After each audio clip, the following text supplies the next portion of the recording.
Jamaah sekalian, kematian itu jauh lebih dekat daripada titik nafas kita setiap hari.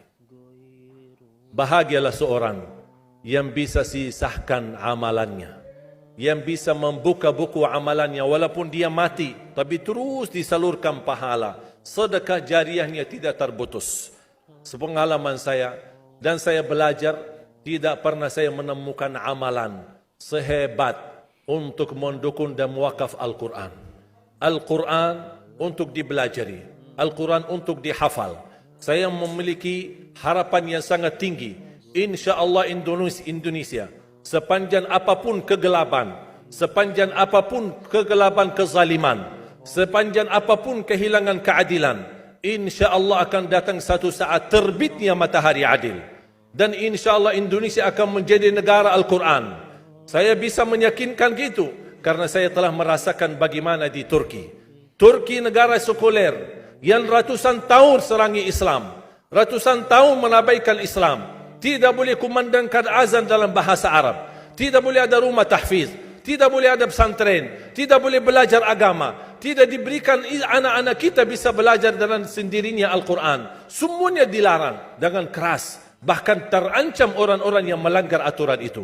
Allah Subhanahu wa taala melahirkan seorang presiden yang bisa membaca Al-Quran. Coba buka di YouTube bacaan Erdogan bagaimana. Itu dilahirkan dari negara sekuler.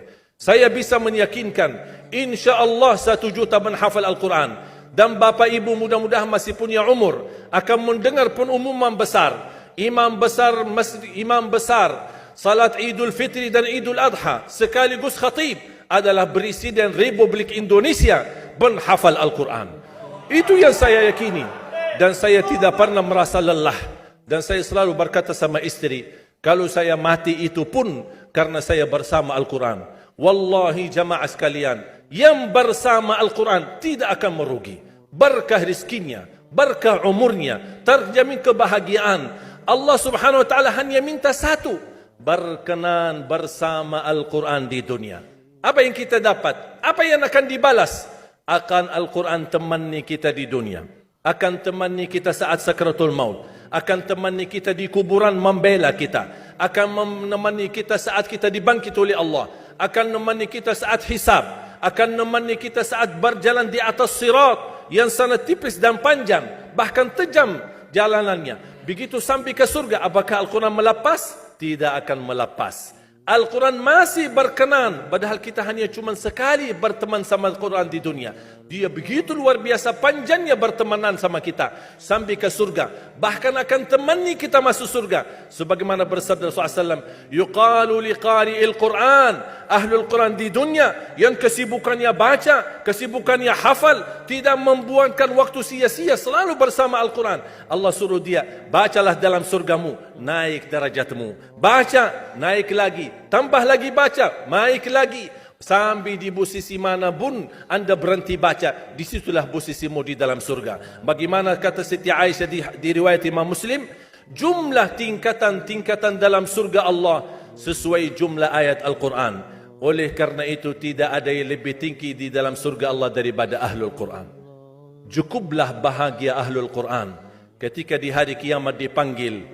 Semua manusia dibangkitkan oleh Allah. Malaikat memberikan pengumuman, mana Ahlul Quran? Berdiri, rapat, berdekatan. Mereka maju. Mau bawa kami ke mana? Kalian terpilih menjadi orang yang terdekat sama Allah.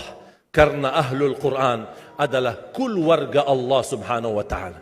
Bukan hanya kita sendiri yang mendapatkan anugerahnya dan manfaatnya.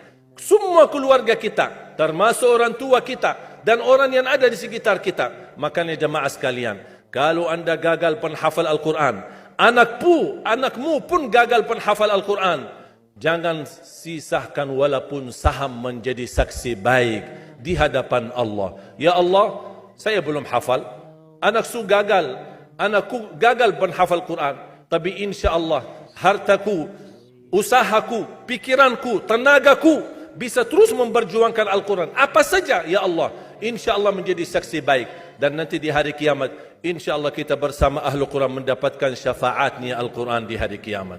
Kita sangat membutuhkan ayat-ayat yang dikumandangkan ketika meninggal dunia. InsyaAllah setiap satu huruf akan disalurkan 10 kebaikan. Mudah-mudahan semua yang hadir diberikan kemuliaan dan keanugerah dari Allah menjadi ahlul Quran, penghafal Al-Quran, penghayati Al-Quran, para pencinta Al-Quran, berakhlak-akhlakul Quran.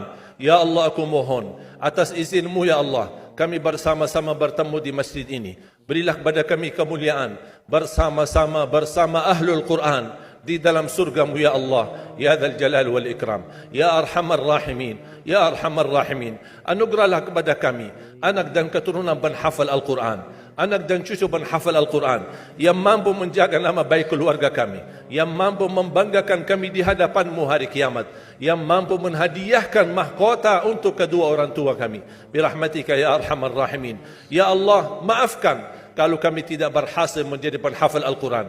Tapi ya Allah, kami kurbankan nyawa kami, harta kami, usia kami, tenaga kami, pemikiran kami, ilmu kami untuk Al-Quran, agar Indonesia ke depan menjadi negara Al-Quran, agar Indonesia menjadi contoh terbaik untuk mata dunia, agar bisa kita melahirkan. Karena saya meyakinkan ya Allah, dan kami semua meyakinkan, terjamin masa depan Indonesia baldatun tayyibatun wa rabbun ghafur kalau selalu bersama Al-Quran. اغفر لنا ولوالدينا ولجميع المسلمين والمسلمات والمؤمنين والمؤمنات الأحياء منهم والأموات. ربنا آتنا في الدنيا حسنة وفي الآخرة حسنة وقنا عذاب النار.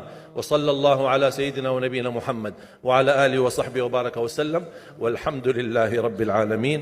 سبحانك اللهم وبحمدك أشهد أن لا إله إلا أنت أستغفرك وأتوب